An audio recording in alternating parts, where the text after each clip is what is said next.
আজ আমার আপনার বাড়ির 15 বছর 16 বছরের মেয়েরা আমার আপনার কথা শুনছে না, শুনছে? হ্যাঁ, তাকে বোরকা পরতে বললে বোরকা পরে না, পরে? হ্যাঁ, সে তার নিজের ইচ্ছায় চুল কাটবে, সে তার নিজের ইচ্ছায় জামা কিনবে, কেনে কি কেনে না? হ্যাঁ, তাহলে আমার আপনার তালিমটা কোরআন এবং হাদিসের তালিম মতো হচ্ছে না। বাপের বলছে টাকা দাও, বলছে চ আমার সঙ্গে মার্কেটে চ, বলছে না আমার বান্ধবীদের সঙ্গে মার্কেটে যাব। বান্ধবীদের সঙ্গে না গেলে তো জমবে না।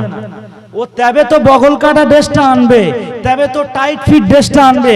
আর এখন টাইট ফিট ড্রেস না হলে যুবকরা বলো দেখবে না, দেখানোর জন্য এখন সবকিছু। তো আমি আপনি আমার বাড়ির মেয়েটাকে সোজা করতে পারলাম না, দুনিয়াতে সোজা করতে পারলাম না, তো কবরে সে আমার সাথ দেবে?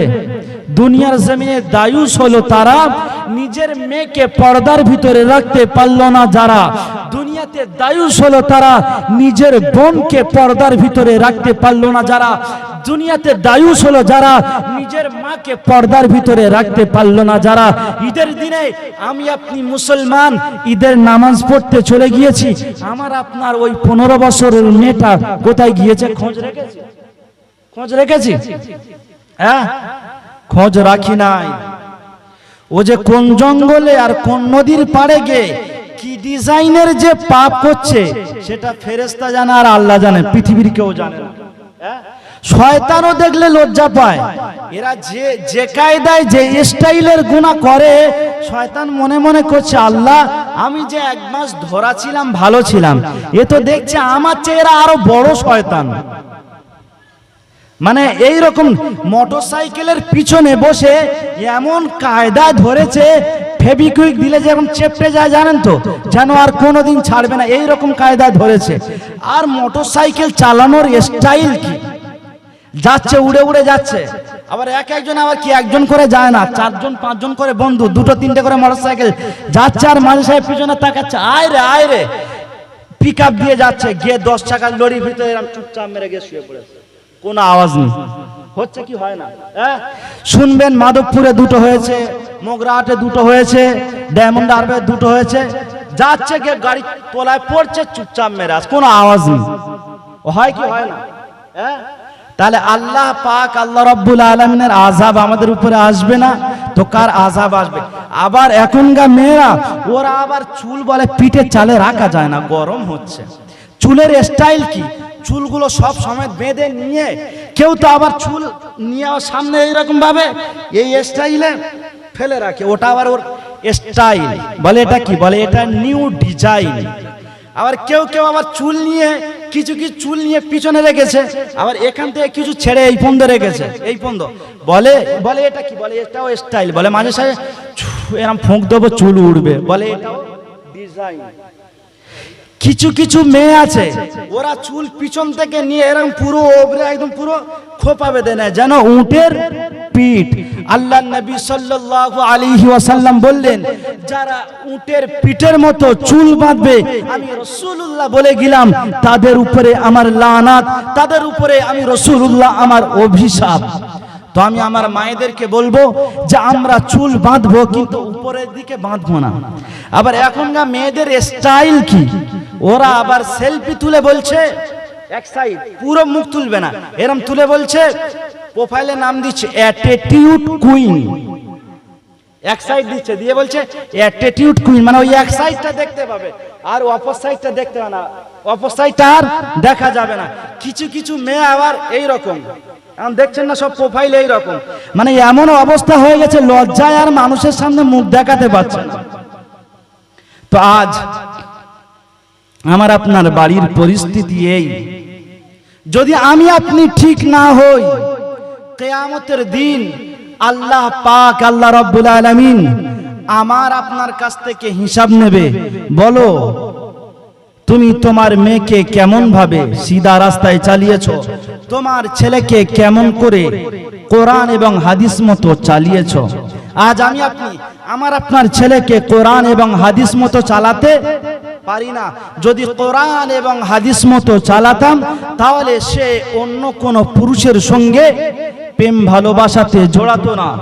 আমার আপনার বাড়ির ছেলেটা যদি কোরআন এবং হাদিস মতো চলাতে পারতাম, তাহলে সে মেলায় গিয়ে আড্ডা মারতো না, সে কোনো মেয়েকে নিয়ে টিটকিরি কাটতো না, কোনো মেয়ের ওড়না ধরে টানতো না, কারণ সে মনে করতো এটাও আমার বাড়ির মায়ের বোনের মতো, আমার বাড়ির মায়ের মতো, আমার বাড়ির ভাবি মতো।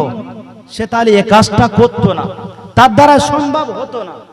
কিন্তু এখন যে রাস্তাতে যাবে, সে যদি একটা 15 বছরে যায় আর 20 বছরে যায়, টিটকিরি কাটে কি কাটে না?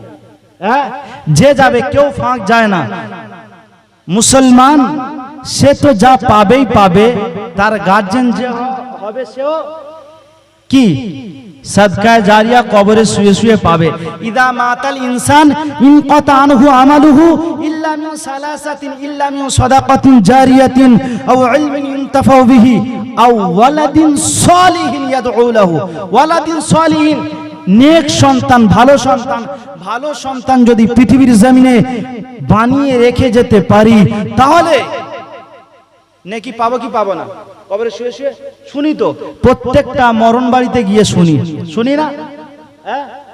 আর ওই রকম ভাবে যদি কোনো খারাপ সন্তান বানিয়ে যায়, তাহলে সেটাও কবরে শুয়ে শুয়ে পেতে হবে, শুধু নেকি নয় গুনাহও পাবো। তো আমি আপনি আমার বাড়ির ছেলেদেরকে, আমি আপনি ছোট থেকে যদি তাদেরকে ঠিকভাবে কোরআন এবং হাদিস মতো চলাই, সে কোনোদিন বড় হয়ে মা বাপের অমান্য করবে না, মা বাপের অবাধ্য হবে না, মা বাপকে কোনোদিন মারবে না।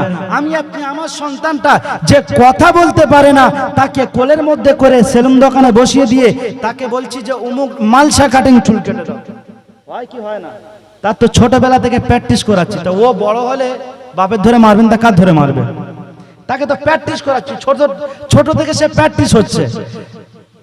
তাকে যে যার ছেঁড়া প্যান্ট সম্পর্কে কোনো অভিজ্ঞতা নেই, তাকে আমি বাপ আমি মা নিয়ে দোকানে গিয়ে ছেঁড়া প্যান্ট কিনে দিচ্ছে ঈদের দিন, তো বড় হয়ে ছেঁড়া প্যান্ট পরবে না, তো কি ভালো প্যান্ট পরবে? হ্যাঁ, তো আমাকে আপনাকে সজাগ হতে হবে, আমাকে আপনাকে ঠিক হতে হবে।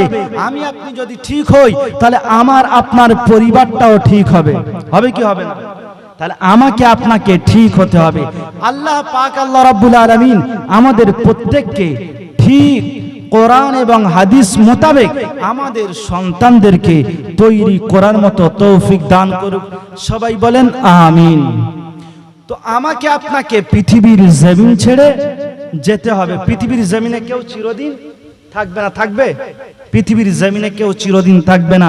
আমি আপনি আমার আপনার সন্তানকে যদি সুশিক্ষায় শিক্ষিত করতে পারি, তাহলে কিয়ামতের দিন আল্লাহ পাক আল্লাহ রাব্বুল আলামিন সেদিন আমি কবরে শুয়ে থাকবো, আর আমার সন্তান পৃথিবীর জমিনে কোরআন পড়বে, তার সওয়াবগুলো আমি মা এবং বাপ কবরে শুয়ে শুয়ে পেতে থাকবো। আজ আমি আপনি মুসলমান, নিজেও নামাজ পড়ি না, কোরআন হাদিসের ধারধারি নয়, আমার সন্তানদেরকেও কোরআন হাদিস শেখাই না। আজ আমি আপনি আমার আপনার সন্তানকে ইংলিশ শেখাবো, বাংলা শেখাবো, গণিত শেখাবো, তাদের মাস্টারের মাইনে দেবো মাসে 1000 টাকা, দিই কি দিই না? কিন্তু একজন সন্তানকে আরবি শেখাবো ইমাম সাহেবের কাছে মাত্র 50 টাকা। মাত্র কত? 50 টাকা, তাও 6 মাস বাকি। আমি আপনি আমার আপনার বাচ্চাকে, ছোট্ট কোলের শিশুকে, আজ আমার মায়েরা একদম ফজর যখন হবে তাদেরকে কোলে করে নিয়ে পেশাব পায়খানা ফিরিয়ে তাদেরকে ইংলিশ মিডিয়ামে দিয়ে আসে। শুধু দিয়ে আসে না, সেখানে থাকে কি থাকে না, আবার ওই বাচ্চা নিয়ে আসে। কিন্তু আমার আপনার বাড়ির মহিলারা যদি এই রকম ভাবে নিজের সন্তানকে যদি কোরআন এবং হাদিস শেখানোর জন্য তাদেরকে সকালবেলা উঠে পেশাব পায়খানা করিয়ে যদি মসজিদের ইমাম সাহেবের কাছে দিয়ে আসতো, আমার মনে হচ্ছে ওই সন্তান কোনোদিন জিনার কাজে লিপ্ত হতো না, ওই সন্তান কোনোদিন গুনার কাজে লিপ্ত হতো না, ওই সন্তান কোনোদিন মা বাপের অবাধ্য বলো হতো না। আজ মা বাপের অবাধ্য হওয়ার কারণ আমরা তাদেরকে কোরআন এবং হাদিস শিক্ষা দিই না, কোরআন এবং হাদিস শেখাই না। তাদের তো প্রথম কথা, তারা যখন পৃথিবীর জমিনে এসছে, আসার পরে আমাদের নাম রেখেছে, কেউ রেখেছে শাহরুখ খান, কেউ রেখেছে সালমান খান। প্রথম সিনেই তাদের ভুল করে দিয়েছি, নাম আমরা সহি শুদ্ধভাবে রাখি না, কোনো আলেমকে জিজ্ঞাসাও করি না। মুসলমান এমন হয়ে গিয়েছে নাম রেখে দেবে, রেখে দিয়ে তারপর হুজুরের কাছে যাবে, হুজুর এই নামের মানেটা কি হবে বলো তো, বলে কি বলে না? তাহলে এই আমাদের মুসলমানদের পরিস্থিতি। আল্লাহ পাক, আল্লাহ রাব্বুল আলামিন এই জাতিকে তখনই শুধরাবে, জায়গা মতো আনবে, যখন জাতি নিজে ইচ্ছায় নামাজের পাটি ধরবে, যখন জাতি নিজ ইচ্ছায় কোরআন এবং হাদিসের উপরে চলবে। আজ আমি আপনি কোরআন এবং হাদিস ছেড়ে দিয়েছি, আবার কেউ যদি কোরআন এবং হাদিস মতো চলে তার পিছনে আবার সবাই মিলে কাঁটি মারে। মারে কি মারে না? হ্যাঁ, কেউ যদি কারোর বিবির হাতের একটু কাজ করে দেয়, বলে ওই দেখেছিস বিবির গোলাম হয়ে গিয়েছে, বলে কি বলে না? কিন্তু আল্লাহর নবী সাল্লাল্লাহু আলাইহি ওয়াসাল্লাম বিবির হাতের কাজ করে দিয়েছে। আল্লাহর নবী সাল্লাল্লাহু আলাইহি ওয়াসাল্লাম বাড়িতে এসে দেখছেন যে আম্মাজান আয়েশাতুল হুমায়রা এখনো রান্না করেনি, দুপুর তখন হয়ে গিয়েছে, রান্না এখনো করেনি। বিশ্ব নবী এসে আম্মাজান আয়েশাতুল হুমায়রা রাদিয়াল্লাহু তাআলা আনহাকে মারলেন না, ধমক দিলেন না, রাগান্বিত হলেন না। বিশ্ব রাসূল সাল্লাল্লাহু আলাইহি ওয়াসাল্লাম নিজে হাতে নিজের ঘর ঝাড়ু দিলেন, নিজে হাতে বললেন আয়েশা ডাবরটা দাও, আমি গিয়ে পানি এনে দিই। আল্লাহর নবী নিজে হাতে পানি এনেছেন। বিশ্ব রাসূল সাল্লাল্লাহু আলাইহি ওয়াসাল্লাম যিনি तमाम পৃথিবীর বাদশা, তিনি নিজে হাতে নিজের স্ত্রীদের কাজ করে দিয়েছে। আজ যদি কেউ কারোর স্ত্রীর হাতের কাজ করে দেয়, আজ আমরা তাকে ভাবি গোলাম। গোলাম কি গোলাম না ভাবি তো, বলি তো, পিছনে সমালোচনা করি তো, হ্যাঁ? কিন্তু না, আল্লাহর নবী সাল্লাল্লাহু আলাইহি ওয়াসাল্লামের এটা সুন্নত, রাসূল সাল্লাল্লাহু আলাইহি ওয়াসাল্লাম নিজেই করে দিয়েছেন। আজ আমি আপনি একটা অপর বাড়ির মেয়েকে আমার আপনার বাড়িতে এনেছি, সে তার মা ছেড়েছে, বাপ ছেড়েছে, ভাই বোন সব কিছু ছেড়ে আপনার ঘরে এসে সে তার সব কিছু ত্যাগ করে দিয়ে আপনার বাড়িতে এসে সংসার করছে, আর আমি আপনি তার উপরে এমন ভাবে নির্যাতন করি, এমন ভাবে তার উপরে জ্বালা যন্ত্রণা দিই, সে যেন আমার বাড়ির একজন দাস, আমরা দাসী হিসেবে মনে করি। আমি আপনি যদি কাজে যাই, কাজ থেকে এসে যদি দেখি যে রান্না হয়নি, তার উপরে টর্চার করতে চালু করি, তাকে মারতে চালু করি, তাকে গালি গালাজ করতে চালু করি, তার উপরে বিভিন্ন রকম ভাবে টর্চার করি। কিন্তু না, আল্লাহর নবী এর চরিত্র, আদর্শ শেখায়নি। রাসূলুল্লাহ সাল্লাল্লাহু আলাইহি ওয়াসাল্লাম বিবিকে মহব্বত করতে শিখিয়েছেন, বিবিকে ভালোবাসতে শিখিয়েছেন। রাসূল সাল্লাল্লাহু আলাইহি ওয়াসাল্লামের ঘরে ধন দৌলত ছিল না, টাকা পয়সা ছিল না, কিন্তু বিশ্ব রাসূলের ঘরে মহব্বত এবং ভালোবাসা দিয়ে ভরা ছিল। জোরে বলুন সুবহানাল্লাহ। রাসূল সাল্লাল্লাহু আলাইহি ওয়াসাল্লামের বিবিরা বলছে যে আমাদের বাড়িতে এমনও দিন গিয়েছে যে একদিন আমরা খেয়েছি আর একদিন খাওয়া হয় নাই, এমনও দিন আমাদের সম্মুখে গিয়েছে।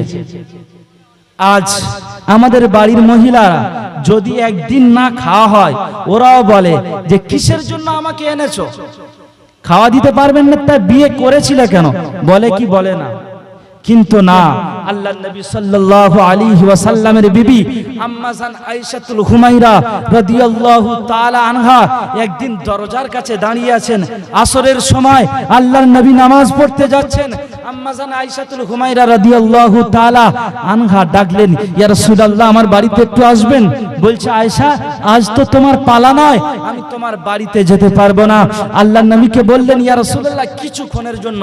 বলছে ঠিক আছে, আমি নামাজ আদায় করে আসবো। আল্লাহর নবী সাল্লাল্লাহু আলাইহি ওয়াসাল্লাম নামাজ আদায় করে আম্মাজান আয়েশাতুল হুমায়রা রাদিয়াল্লাহু তাআলা আনহার বাড়িতে আসলেন। এসে বসার পরে আল্লাহর নবীকে বলছেন ইয়া রাসূলুল্লাহ, ইয়া হাবিবাল্লাহ, হুজুর আমি আয়েশা পরের মধ্যে এমন একটা জীর্ণ শীর্ণ ছেঁড়া কাপড় পরে আছি, যে কাপড়টা পরে আমি বাড়ির বাইরে বার হতে পারি না, যে কাপড়টা পরে আমি কারোর সামনে যেতে পারি না, কাপড়টা এতটা ছিঁড়ে গিয়েছে। ইয়া রাসূলুল্লাহ আপনি একটু আমার বাড়ির মধ্যে বসবেন, আমি কাপড়টা একটু সেলাই করে নেব। আল্লাহর নবী সেদিন বলেছিলেন হে আয়েশা তুমি এতটা কষ্টের ভিতরে আছো? বলছি ইয়া রাসূলুল্লাহ, ইয়া হাবিবাল্লাহ, হুজুর কিছু করতে হবে না আমার জন্য, আপনি আমার বাড়ির মধ্যে একটু বসেন, আমি খালি কাপড়টা সেলাই করে নেব। এ ছিল রসুলের মহব্বত, এ ছিল রসুলের ভালোবাসা। আমাদেরকে ওই রকম রসুলের মতো মহব্বত ভালোবাসা করতে হবে। আমরা যদি ওই রকম মহব্বত ভালোবাসা করতে পারি, আল্লাহ পাক আল্লাহ রাব্বুল আলামিনের রহমত আমাদের উপরে নাজিল হবে। আজ আমার বাড়ির বিবিদের, আমার বাড়ির মা বোনদের আলমারি ভর্তি কাপড়, তারপরেও দেখতে পাচ্ছে স্বামীর অবস্থা খারাপ, ঠিক মতো খাটাখাটনি হচ্ছে না, তারপরেও সে স্বামীকে দাবাও দেয়, স্বামীকে চাপ দেয় যে আমাকে অমুক জিনিস কিনে দিতে হবে, অমুক জিনিস আনতে হবে। দেয় কি দেয় না? এটার জন্য আমাকে আপনাকে কিয়ামতের দিন হিসাব দিতে হবে। কারণ স্বামীর যতটুকু সামর্থ্য আপনি ততটুকু নিয়ে খুশি হবেন। তো যে কথা বলছিলাম, পৃথিবীর জমিনে আল্লাহ পাক আল্লাহ রাব্বুল আলামিন মানুষ বানিয়েছেন, মানুষের থেকে আমরা তৈরি হয়েছি, সৃষ্টি হয়েছি। তো আল্লাহ পাক আল্লাহ রাব্বুল আলামিন বললেন, মানুষ তোমার কি নিয়ামত দিয়েছি। যে নিয়ামত আমি আলোচনা করছিলাম, যে আল্লাহ পাক পৃথিবীর জমিনে মানুষকে চোখ দিয়েছে, মানুষকে জিভ দিয়েছে, মানুষকে কান দিয়েছে, পৃথিবীর জমিনে বিভিন্ন দামি দামি জিনিস দিয়েছেন। আল্লাহ পাক আল্লাহ রাব্বুল আলামিন বলেন, আলাম নাজআল লাহু আইনাইনি ওয়া লিসানান ওয়া শাফাতাইনি ওয়াহাদাইনাহু নাজদাইন। চোখ দিলাম, জিহ্বা দিলাম, হোঁট দিলাম। আমি আপনাদের এর আগে চোখ নিয়ে আলোচনা করেছিলাম, এরপরে জিভ। আল্লাহ পাক আল্লাহ রাব্বুল আলামিন বলে, মানুষ তোমাকে জিভ দিয়েছি, এই জিভ নিয়ে গবেষণা করো। বর্তমান সময় যারা টেকনোলজির জামানায়, সায়েন্স তারা রিসার্চ করেছে, এই জিভ নিয়ে রিসার্চ করার পরে তারা দেখলো আল্লাহ পাক আল্লাহ রাব্বুল আলামিন মানুষের জিভের ভিতরে একটা নয়, দুটো নয়, তিনটা নয়, চারটে নয়, 3000-এর উপরে স্তর দিয়েছে। আপনি যখন গোশ খাবেন তার টেস্ট আলাদা হবে, আপনি যখন মাছ খাবেন তার টেস্ট আলাদা হবে, মুরগির গোশ খেলে তার টেস্ট আলাদা হবে, মোষের গোশ খেলে তার টেস্ট আলাদা হবে। আল্লাহ পাক আল্লাহ রাব্বুল আলামিন বলে, এমন সুন্দর মেশিন তোমার ভিতরে কে দিয়েছে বলো? পৃথিবীর জমিনে আমাদের যে প্রধানমন্ত্রী নরেন্দ্র মোদী, আমাদের যে মুখ্যমন্ত্রী মমতা দিদি, তারা যখন খাবার খায়, তাদের সামনে যখন খানা যায়, ওই খানাগুলো বিভিন্ন রকম মেশিন দিয়ে চেক করা হয়। হয় কি হয় না?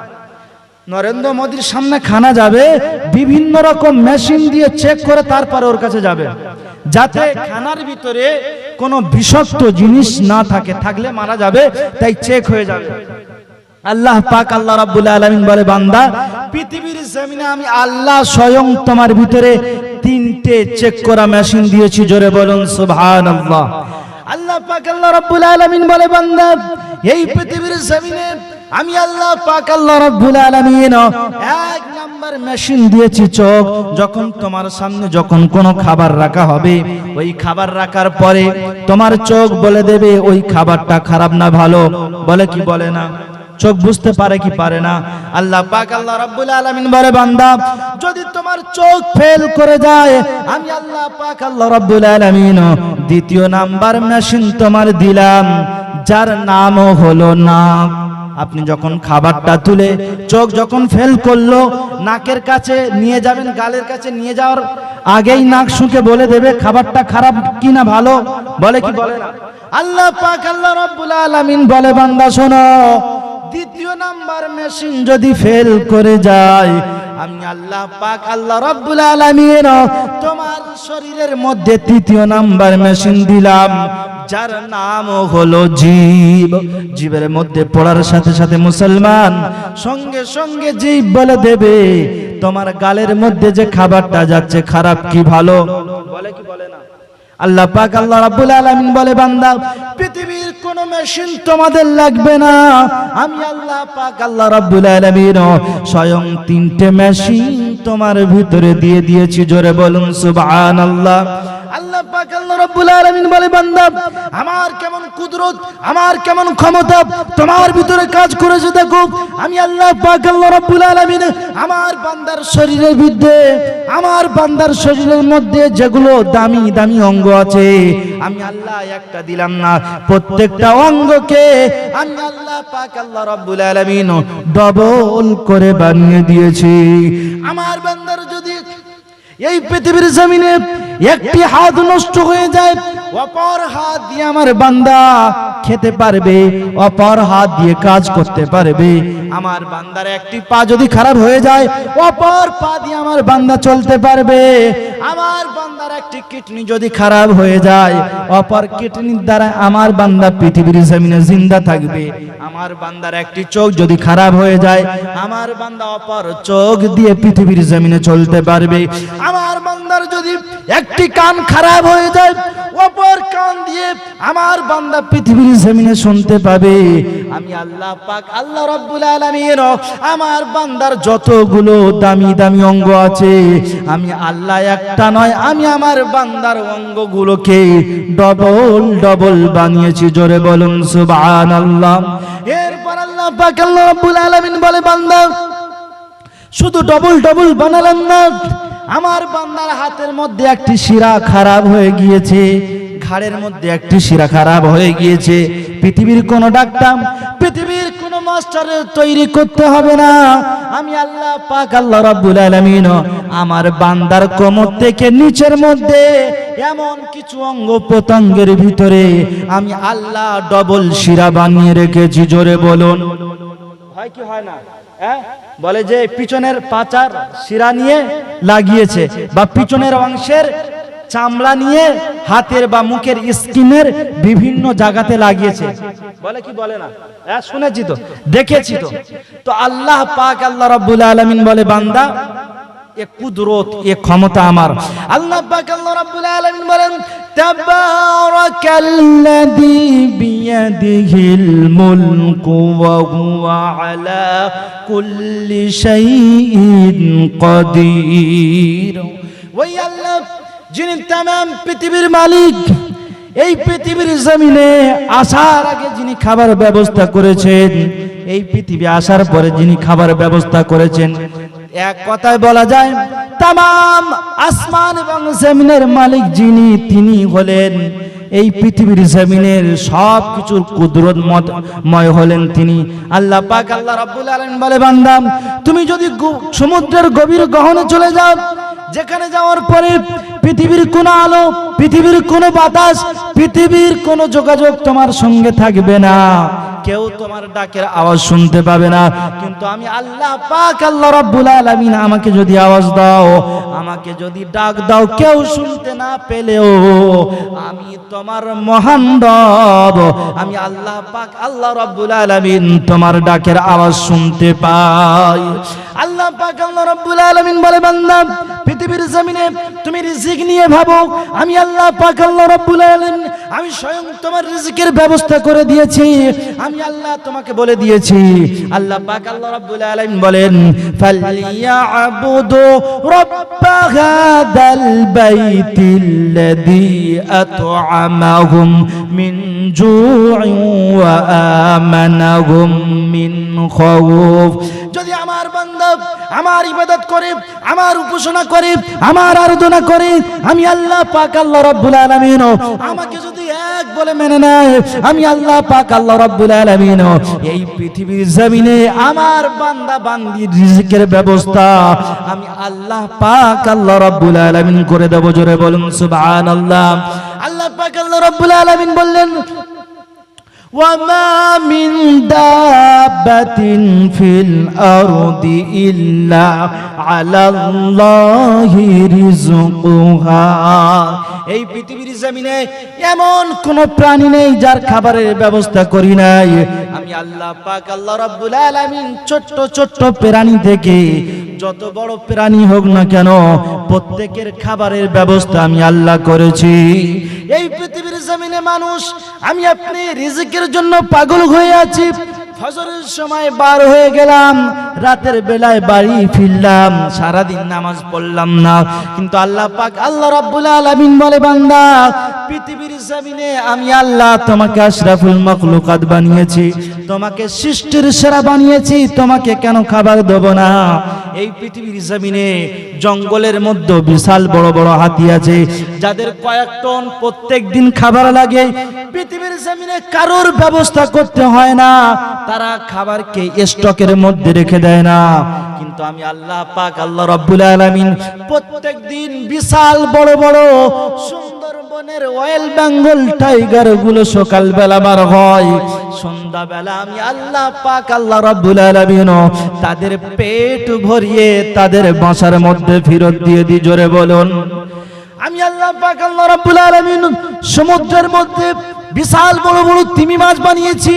ওই তিমি মাছগুলো তারা তাদের ব্রেকফাস্ট গুলো প্রত্যেক দিন কয়েক টন মাছ দিয়ে করে, তারা খাবার খায় কয়েক টন খাবার। আল্লাহ পাক আল্লাহ রাব্বুল আলামিন বলে, বান্দা পৃথিবীর জমিনে আমি আল্লাহ পাক আল্লাহ রাব্বুল আলামিন একজন তিমি মাছ, একটা তিমি মাছ যাকে আমি সৃষ্টির সেরা বানালাম না, আশরাফুল মাখলুকাত বানালাম না, তাকে যদি সমুদ্রের তলায় যদি কয়েক টন খাবার দিতে পারি, আমি আল্লাহ পাক আল্লাহ রাব্বুল আলামিন তোমাকে সৃষ্টির সেরা বানিয়েছি।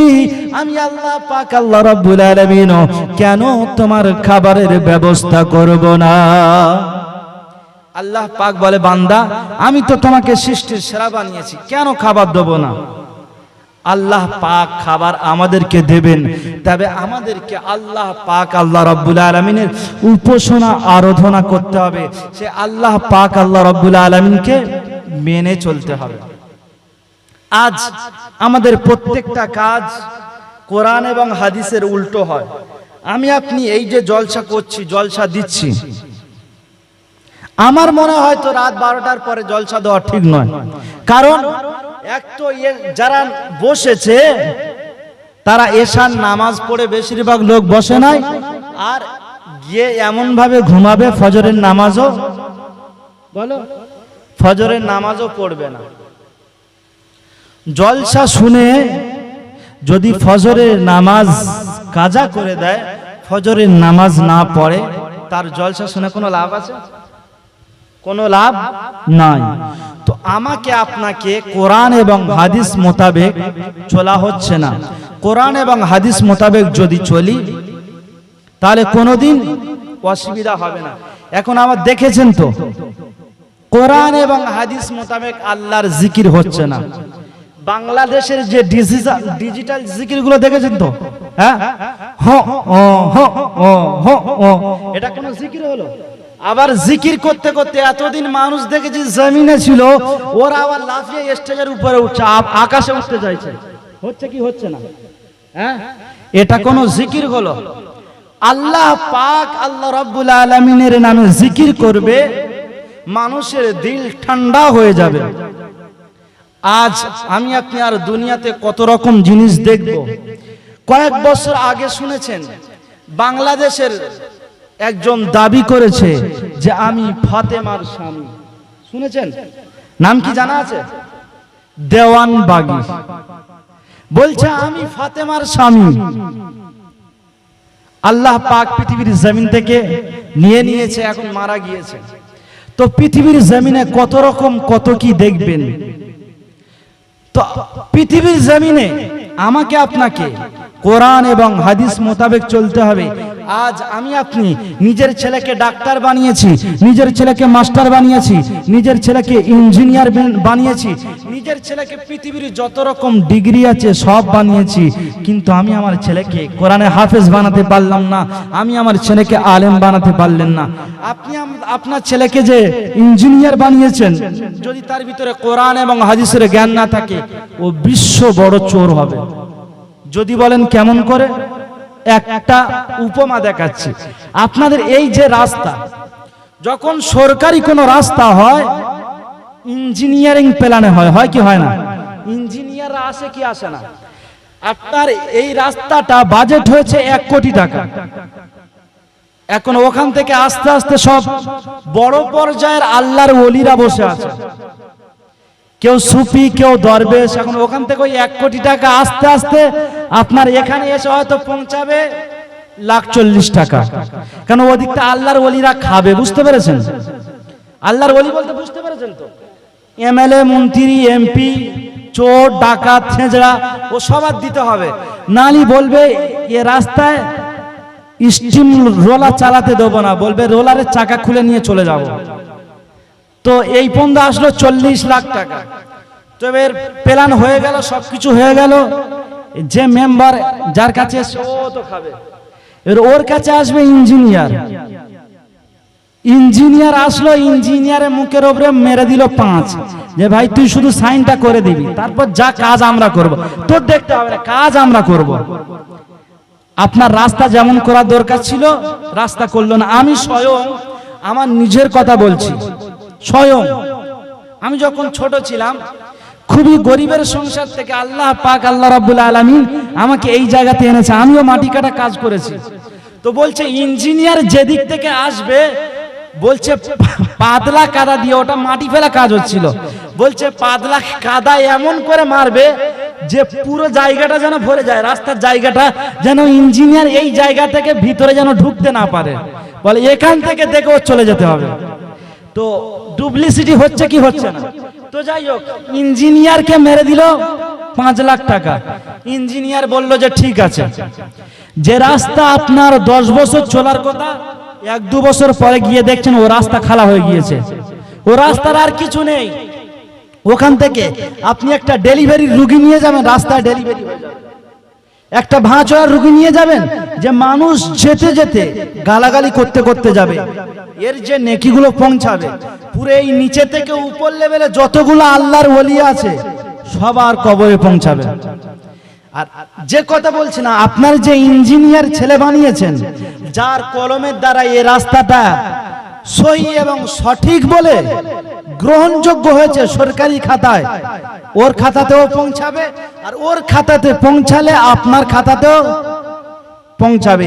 তাই আপনি আপনার ছেলেকে ডাক্তার বানান, আপনি আপনার ছেলেকে মাস্টার বানান, আপনি আপনার ছেলেকে ইঞ্জিনিয়ার বানান, কিন্তু আপনার ছেলের ভিতরে কোরআনের জ্ঞানটা দেন, আপনার ছেলের ভিতরে হাদিসের জ্ঞানটা দেন, আপনার ছেলের ভিতরে ইমানি পাওয়ারটা দেন। আপনার ছেলের ভিতরে যদি ইমানি পাওয়ার থাকে, সাহাবাওয়ালা ইমান থাকে, তাহলে আপনার সন্তান, আপনার ছেলে, তার মুন্ডু চলে যাবে, তারপরেও সে ওই খাতাতে কোনোদিন সই করতে পারবে না। পারবে? তাই আপনার ছেলেকে ডাক্তার, মাস্টার, ইঞ্জিনিয়ার বানানোর পরে আপনি আপনার সন্তানকে কোরআন এবং হাদিসের শিক্ষা দেন, আর অবশ্যই তার সাথে সাথে ডাক্তার, মাস্টার, ইঞ্জিনিয়ার বানান। কারণ মুসলমানদের ভিতরে doctor, master, engineer, professor, barrister হওয়া দরকার আছে। আছে কি নাই? হ্যাঁ আছে। আজ আমরা মুসলমান, আজ পৃথিবীর জমিনে সমীক্ষা করে দেখা হচ্ছে যে পৃথিবীর জমিনে অন্য অন্য জাতি তারা শিক্ষার দিক থেকে অনেক আগে আছে। মুসলমান জাতি মাত্র 100-র মধ্যে 10% শিক্ষায় এগিয়ে আছে। আজ পৃথিবীর জমিনে কেন আমার আপনার উপরে স্টিম রোলার চালানো হচ্ছে? আজ আমার আপনার বাবরি মসজিদকে রাম মন্দির বানানো হয়েছে, আজ আমার আপনার আদিনা মসজিদকে দখল করতে যায়, আজ আমার আপনার বাইতুল মুকাদ্দিস, যেখানে আল্লাহর নবী সাল্লাল্লাহু আলাইহি ওয়াসাল্লাম সাহাবাদেরকে নিয়ে যেখানে গিয়েছিলেন, যেখানে বিশ্ব রাসূল সাল্লাল্লাহু আলাইহি ওয়াসাল্লাম সমস্ত নবীদেরকে নিয়ে ইমামতি করেছেন, যেদিকে মুখ করে আল্লাহর নবী সাল্লাল্লাহু আলাইহি ওয়াসাল্লাম 6 মাস নামাজ আদায় করেছে, সেই রকম একটা পাক এবং পবিত্র জায়গা, যেখানে হযরতে ইমামে মেহদি আসবেন, যেখানে হযরতে ঈসা আলাইহিস সালাতু ওয়াস সালাম আসবে, সেই জায়গাতে আজ বোম এলা এবং গুলির বন্যা বইছে। আজ মুসলমানদের উপরে অত্যাচার করা হচ্ছে, নির্যাতন করা হচ্ছে, আজ তাদের উপরে কখনো বোমা ছোড়া হচ্ছে, কখনো মিসাইল ছোড়া হচ্ছে। হচ্ছে। আজ মুসলমান তোমার ঘুম ভাঙছে না, যখন আমার আপনার বাবরি মসজিদ দখল করে নিল, আদিনা মসজিদের জন্য যখন আওয়াজ তুললো, কাল আমার আপনার মসজিদের জন্য আওয়াজ তুলবে, কাল আমার আপনার মসজিদকে মন্দির বানিয়ে দেবে, কাল আমার আপনার মসজিদে আমাকে আপনাকে ঢুকতে দেবে না। সেদিন কিন্তু মুসলমান বুঝে আসবে, সেদিন মুসলমান তোমার ঘুম ভাঙবে। মুসলমান এখন আর ঘুমালে হবে না, ঘুমবে এবার উঠুন, এবার উঠে লড়াই করুন, যুদ্ধ করুন, নিজের অস্তিত্বকে বাঁচিয়ে রাখেন। এই পৃথিবীর জমিনে বেঁচে থাকতে গেলে আপনাকে শিক্ষার হার বাড়াতে হবে, আপনাকে পুলিশ অফিসার হতে হবে, আপনাকে ইঞ্জিনিয়ার হতে হবে, আপনাকে ডাক্তার হতে হবে, আপনাকে মাস্টার হতে হবে, তবেই আপনি জায়গা মতো গিয়ে পৌঁছাতে পারবেন। তা না হলে পৃথিবীর জমিনে আপনাকে সবাই স্টিম রোলার চালাবে, আপনার উপরে স্টিম রোলার চালিয়ে সবাই চলবে, আপনাকে কেউ ভালো চোখে দেখবে না। তাই যদি আপনি উঁচু জায়গাতে যেতে চান, উচ্চ লেভেলে যেতে চান, তাহলে আপনাকে আমাকে সাহাবাওয়ালা ঈমান, সাহাবাওয়ালা পাওয়ার তৈরি করতে হবে। লকডাউনের সময় যখন দিদি বলল যে মসজিদের ভিতরে 5 জন 4 জন ছাড়া বেশি জন যাওয়া যাবে না, মুসলমানদের শরীর রক্ত গরম হয়ে গেল। বলল কি আমাদের মুসলমান, আমরা মুসলমান, আমাদের মসজিদ, আমরা মসজিদে ঢুকতে পারবো না, আমরা দিদির কোনো কথা শুনবো না। বলেছে কি বলে নাই? হ্যাঁ, যে কদিন করোনা হয়েছিল মানুষ কিসের ভয়ে মসজিদে গিয়েছিল? মরার ভয়ে, করোনার ভয়ে, যে করোনা হবে মারা যাবে সেই ভয়ে মসজিদে গিয়েছে, গিয়ে দাদাগিরি করছে। কই এখন কাউকে খুঁজে পাওয়া যাচ্ছে? সেসব কোথায় গেল? এসব মুসলমান নয়, মুসলমান নামের মুনাফিক। আল্লাহর নবী বললেন পৃথিবীর জমিনে মুনাফিক হলো ইসলামের সব থেকে বড় দুশমন। আর এই মুনাফিক ইহুদিদের ঘরে হয় না, এই মুনাফিক কাউরার ঘরে হয় না, বাগদির ঘরে তৈরি হয় না, এই মুনাফিক মুসলমানের ঘরে তৈরি হয়। তাই আল্লাহ নবী বললেন, আল্লাহ পাক আল্লাহ রাব্বুল আলামিন মুনাফিকদের সব থেকে জাহান্নামের নিচে স্তরে দেবে। তাই আল্লাহ পাক আল্লাহ রাব্বুল আলামিন আমাদের প্রত্যেককে এইরকম মুনাফিকানা কাজ থেকে বেঁচে থাকার তৌফিক দান করুক। সবাই বলেন আল্লাহুম্মা আমিন। আমার কথার মধ্যে যদি কোনো কষ্ট পেয়ে থাকেন মাফ করবেন, এই বলে আমি আমার বক্তব্য শেষ করলাম। ওয়া আখির দাওয়ানা আনিল হামদুলিল্লাহি রাব্বিল আলামিন।